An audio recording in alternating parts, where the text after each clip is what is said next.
This initiative has been the topic of much discussion and enormous concern for the residents in Ward 2. These concerns including the need for the installation on the ground or street level as opposed to rooftops, how the public space approval process would work, community involvement and comment including review of requested locations, over concentration of cells on street blocks, whether DDOT should hire technical experts to review the cells, what effect these cells would have on the aesthetics of historic districts, whether these guidelines are easy to get around versus required specifications for installation. So in addition to Councilmember Che's opening statement with a lot of concerns, these are also the concerns. So let me boil this down specifically to where we are. The FCC has mandated that something happen here.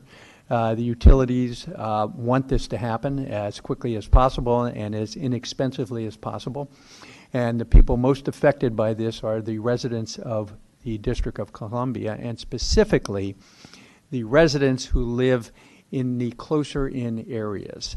And what I mean by that is downtown, the neighborhoods surrounding downtown, and as you work your way out, it becomes less of a problem because there will be less impact. So looking at Ward 2 and Ward 6, that's where the lion's share of the impact of this is going to be. So I'm the Ward 2 council member, so I'll speak about Ward 2. We have all of my areas are historic districts. It's Logan Circle, it's Foggy Bottom, it's downtown, Penn Quarter, it's Sheridan Kalorama, DuPont Circle, and Georgetown. Those are the 6 areas in my ward. They are all historic districts. They will all be impacted by whatever action we take here.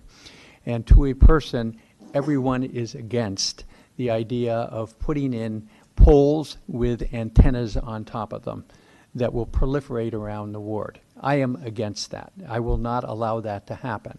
I am working on legislation that will prohibit that from happening. So those of you who are from the telecom companies who are looking for this to go forward have to come up with a different idea. The idea that I would allow someone to put 2 more poles on each side of the street in the historic districts I represent is ludicrous. We are not, and a big box that will somehow convey these different signals around. So we're not going to do that. We need to explore putting these on roofs. They are on roofs now. They can still go on roofs, and maybe the service isn't quite as good as if they weren't on roofs, but that's something that is going to have to be accepted to avoid the appearance of putting these things all over the historic districts. There is enough junk out there now. In all the neighborhoods I mentioned to you, we have enough junk on the streets, on the sidewalks, etc., that conveys the technological advancements of our age. I do not want any more junk around. So this is a real trade-off. 5G service is important. It's coming in 2019, 2020, whenever it's going to show up, and we want it. So it's not saying that we don't want 5G service. What we're saying is we want it in a fashion that does not in any way, shape, or form negatively affect the historic character of the neighborhoods in which it's being placed. So if it costs the companies much more money to put it in a different fashion, so be it. That's not my concern. My concern is that we do not negatively impact these historic districts with poles, antennas, trimming trees, and all of the suggestions that have been made that are going to have to happen.